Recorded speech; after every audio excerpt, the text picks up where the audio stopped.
we're good. Thank you, Herbert, for coming on. It's great to meet you. Yeah. Likewise.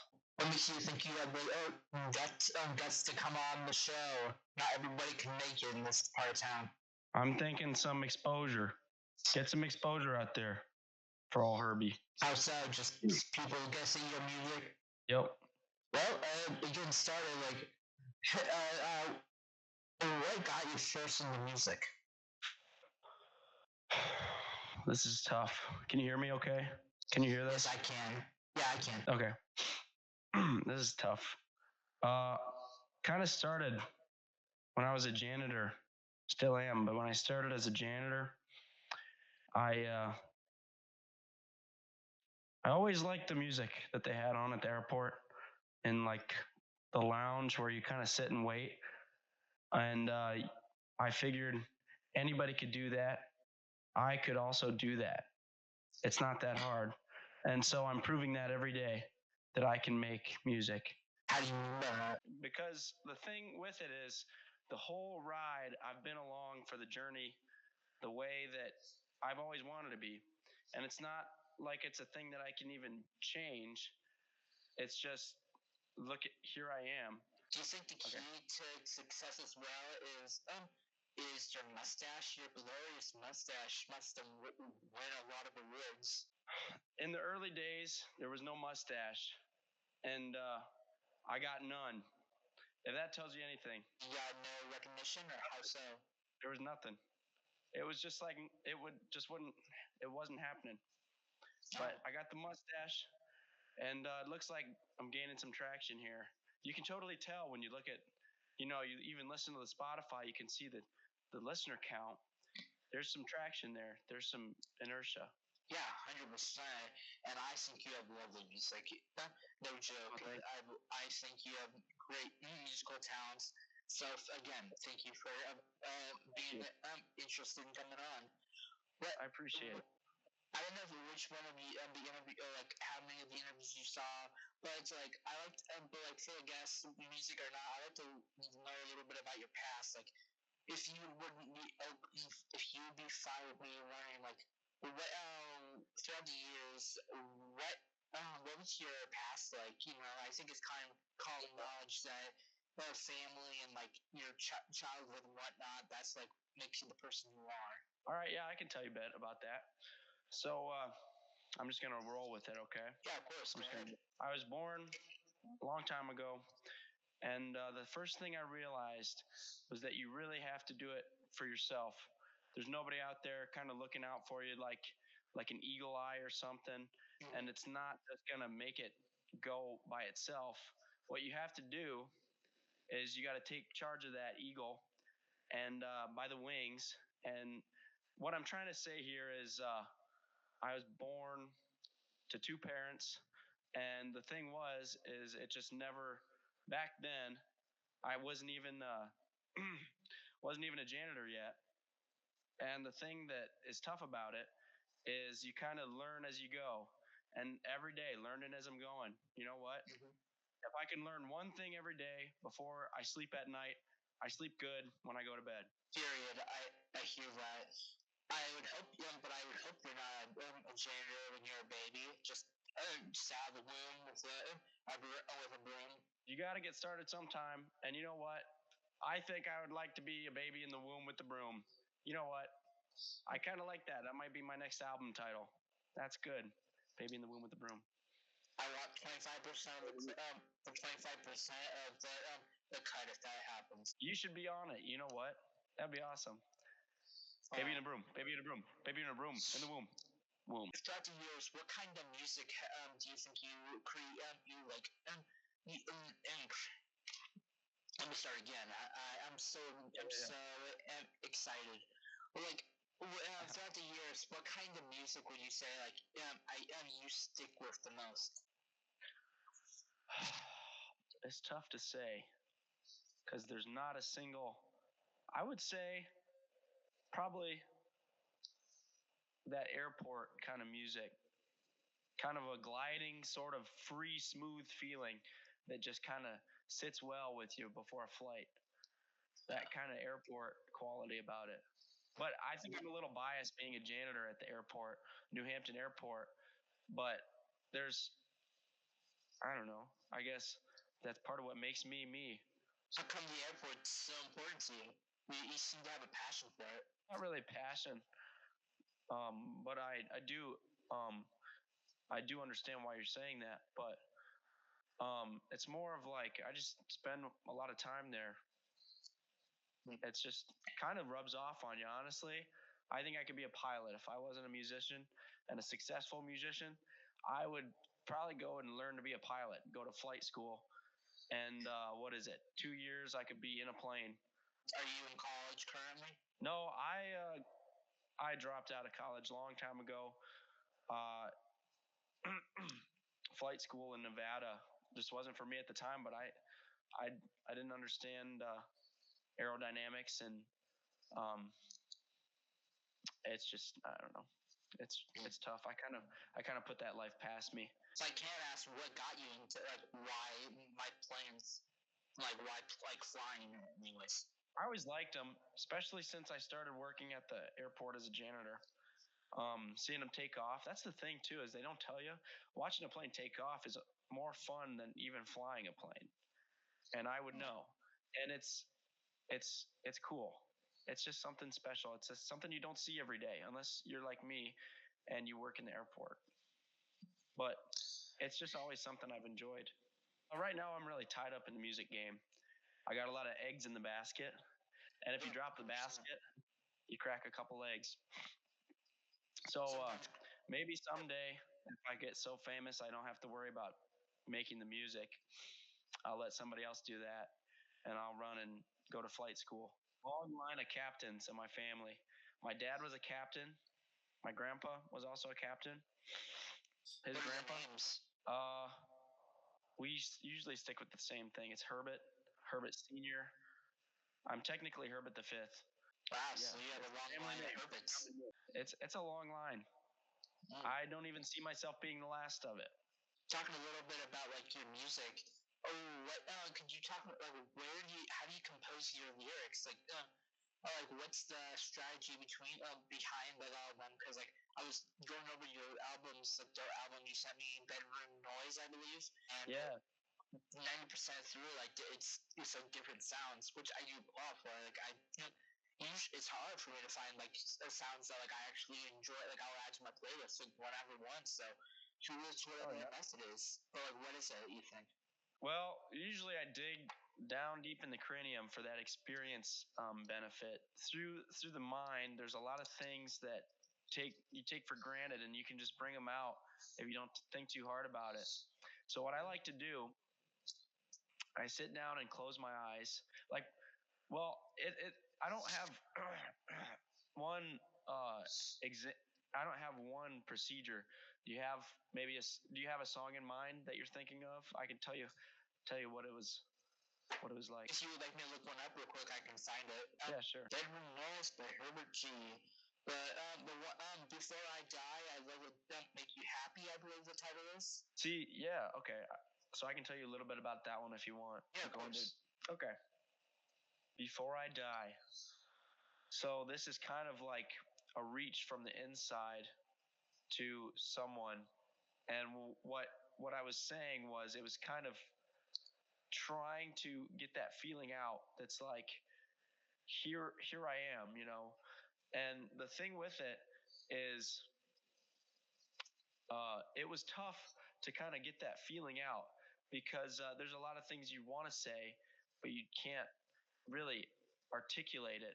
But I think in the case of this song, it was real easy because it all just came out on the page. I was sitting and I had my eyes closed, thinking of what I would say to someone if I was going to die, and I wanted them to know one last thing before I die, and it just came out. And it was like, before I die. And the thing that I really, really want the listener to understand is that words so powerful, you could put them on a tree. You take them down after a while because they mean different things. I apologize if you already said, but did you say it's based on a certain to a certain person, or just people in general, before you die? There's someone in mind, It's a target, but it's for anyone you might think of when you hear it. It's anything you might want to say to someone or anybody. So it's the universal last message. It could be. Any way you take it. Is this something you confess to someone? No. No, it's not. No, it's not. Sadly, the time is gone. So. Well, I'm sorry to hear that. That's no big deal. You don't have to speak on this song in general, but like for any other song, I can look up another one if you would like. What was going through your mind? What goes through your mind? Through these songs, like they're all different. So I would assume there has to be like a process. Before I die, the way that I composed it, there's a flat second chord, and it leads right into the next section. And it was really a trick to figure out that the major seventh of that flat second chord is just the tonic of it. And the tonic it needs to always be there all the time in music. If you listen to all my music, you'll find that if there's no tonic there, I did it on purpose. There's a reason. And I like to say you can't have tonic without a little gin. Grandpa used to say, Grandpa Herbert. It's one of those truths in life you just can't take for granted. You just always have to know. Without a little gin comes a little tonic. It's that wise man. That's right. I like to think so. When I'm coming up with like songs, like I don't have a normal, at least from what I've heard, like I come up with just like whatever's off the top of my mind, I'll hum it and it'll be out on to like the recording.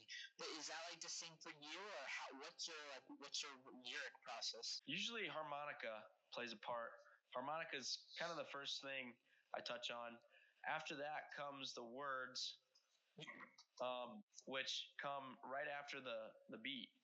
So I make the beat at my personal beat laboratory.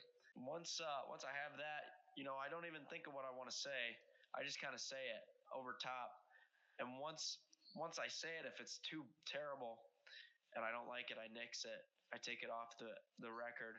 But the thing is, with bedroom noises, what I forgot to do was delete those takes that I didn't like. And so now, as a result, all of the 21 songs have the incomplete version with the bad takes. But it's something I'm working on. I'm learning how to use the editing software. What do you use? Like Adobe? Yeah, I'm on that Adobe. Does that go into like what would you do differently now that your creations are like you have a whole album now? Does that like kind of go into like, and not just that song in general, like what entirely would you do different, you think? Well, first of all, I tune the drums so that they're not out of tune the whole album. The other thing that I'd like to do, I'd like to get more of a sound in terms of the vocals. I'd like them to be louder. They could always be louder. The band drowns me out sometimes. The song Bed, perfect example, starts out with beat comes in, and then the lyrics, I'm in bed, followed by an explosion each line to signify whatever you want it to signify. But the problem is you can't hear me say I'm in bed. But I think the reason is a person who was in bed, as the song suggests, they would not be, they'd probably be waking up or something. They'd probably be talking pretty quietly. But the explosion is so loud after it, you have to turn your speakers down. Otherwise, you're going to rupture your eardrums or something. I know a guy ruptured an eardrum. Anyone I possibly know? I don't know. I don't remember. But things come and go. Time is a tricky thing. That's right. This airport in general, like, what's your time? Because I know, Steve, how you do work at the airport. What I do is a long working day at the port. Walk home, and what I do then, it's a meditative process. It's like sitting down, watching TV, and having 4 or 5 beers. But for me, it's the 4 or 5 beers and a mixing console and a microphone. And I pour my whole beer, myself into the songs, and it takes over. and it makes me a different person when I'm singing. And it doesn't bring out what's truly inside of me. It physically forms me. Since you have had that a mustache, have you always gone for that style? I went a couple different ways. Real skinny mustaches, real wide brim mustaches, kind of distracted from my outward appearance though. Because I'm not looking for ridicule. I just want a mustache that appeals to everybody. And I think I found the one. I also just like the goatee. It looks good and it's pretty striking. Was there any influence on that, like in the Colonel, like the KFC, the Colonel? I don't know his name, but you know what I mean. You know what? No, that's a good question. I think I'm the first with the mustache goatee combo, but I do see what you're saying. My grandfather looked a lot like Colonel Sanders when he took over. He had that white beard goatee. It was uncanny. So you kind of took it from him, kind of passed it on a little bit. Yeah, kind of used what I took from him. That's what I typically try to do to people. See what I can use from them for me to make me something. Something I like to ask bands or just musicians themselves. Do you have any stories from along the way? Any funny or just stories in general? Actually, a long time ago, I was setting up for a gig at the port. It was a small, intimate gig. Me and 3 or 4 fans who had been in the area previously. So I turned the Bluetooth speaker on and started singing karaoke to Sinatra. And I suppose it had such a profound impact on these passersby that they immediately had to run and tell all their friends and make way for the exit to, I suppose, to hide their emotional reactions, because it kind of took them by surprise how decent of a singer I was, and it was kind of gnarly the way that it all turned out. I was left there singing to an empty lounge, and I had felt that was the best gig I've ever performed. That was back in when was that? I don't know, a few years back, and that was when I really realized that I could be a pilot. That's the thing that finally clicked in your mind that you wanted to be a pilot? Yeah, that was a step along the path. That I would say is the biggest stepping stone of all. It was made out of like granite or something, with a limestone around the edge. Are you done with that dream? Someday maybe I'll grow up and decide I want to pursue that kind of thing. If I can ask, I got an anonymous question out of nowhere from someone, and I won't say who, but it was a 2-part question. One, who is Herbert G? Oh, that's my Dahlia. She's a beaut. That's all I can say about that. The other thing was, what is the deal with your snakes? That's right. Me and the she used to. I had forgotten about this. We used to breed snakes. We had our own little snake farm out in the country. We had little Gert the snake, and he grew up and it's old, but it kind of a hobby, never took off, never became anything. But we did love those snakes. We loved them like a son, because in a way they all were, except the females. Yeah, of course. But yeah. Huh. If I may ask, when did you meet Herbert G? We were in this 2-bit dive, and she walked in through the door. She was looking for the bathroom, but her eyes were crossed. She couldn't see the sign. And I bumped into her on purpose, but I made it look like an accident. She spilled her drink all over me, and I sniffed it. I said, "Is that Jaeger?" And the rest is, as they say, is history. But I will tell you, we never did find the bathroom that night. Oh, okay. Just could not find it. And the thing is, if you can't find the bathroom, you got to find another place to go. Man, dog. In a totally normal way. She's been around for a long time. She knows everything about old Herbie. My old smoking habit, I tried to kick. Do you mean the cigar vibes? Cigar? I love a good cigar. I can taste it right now. But nope, those days are past. Are there any future projects or albums in the way? I believe you only sent me one. The only album I've got out is the one that I got finished, but I'm thinking of in the future doing some more music, as is the way of a musician. So of course. Right now it's really just taking care of business at the old airport. But once I get my feet under me, I'm gonna pay some musicians, gonna get maybe a 24-track album or something. Mm-hmm. Spring for that extra 3. So what's the idea? How are you? Have you already written them out, or like what's the? If we can we get a little sneak peek of the future, a future song or two? Yeah, I can do you something. Are you ready? Yeah, of course. Wow, we actually get a live concert. Wow, thank you. Great to be here. Can you hear this? Yeah. There goes nothing. This is Misty, the gondola lift driver.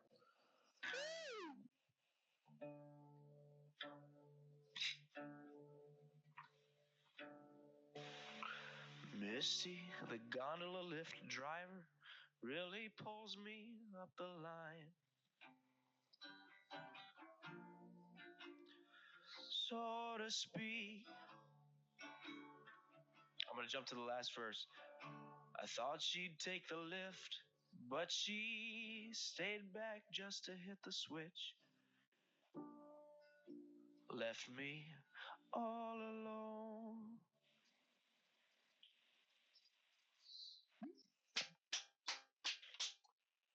Yeah. Thank you. Thank you. Yeah, of course. Well, that all my questions. I appreciate the live concert and the conversation. Feel free to always come back if you ever want to talk again. And that's absolutely. I hope to. Before I die. You're very young and you have very good genetics, apparently. Thank you. Thank you. I get them from my father and my grandfather and my mother's side as well. I have one last thing. If you thought any of my past interviews, I had this thing where 15 seconds. I'm gonna set a timer of 15 seconds where you get to share off whatever, a social, a website, an album, Godzilla, whatever the heck you want, man. You understand? I don't know about Godzilla. I don't know about giant monsters tearing apart cities, but I can make a crack at it. All right, ladies and gentlemen, Herbert, Herbet space G is so go and listen to Herbert G on Spotify, you know. All right. That's Herbert G, ladies and gentlemen, and anything in between. I hope you enjoyed. We are going to have him back on. This is Why Go Taylor, and that is it. Subscribe, like, go check out his Instagram because he has full stuff. And that's it, folks. Come back next Wednesday.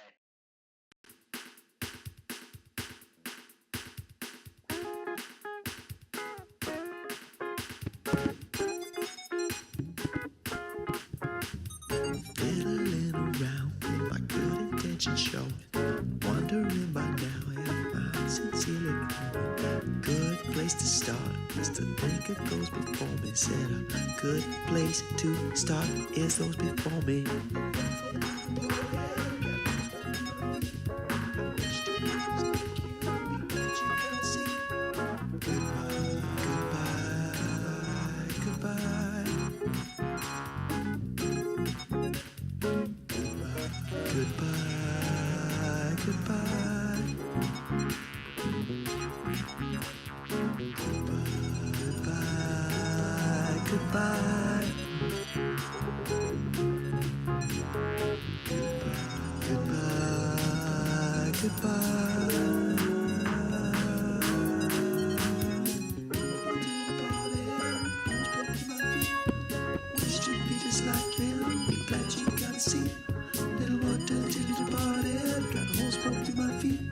I wish to be just like them, but you can't see.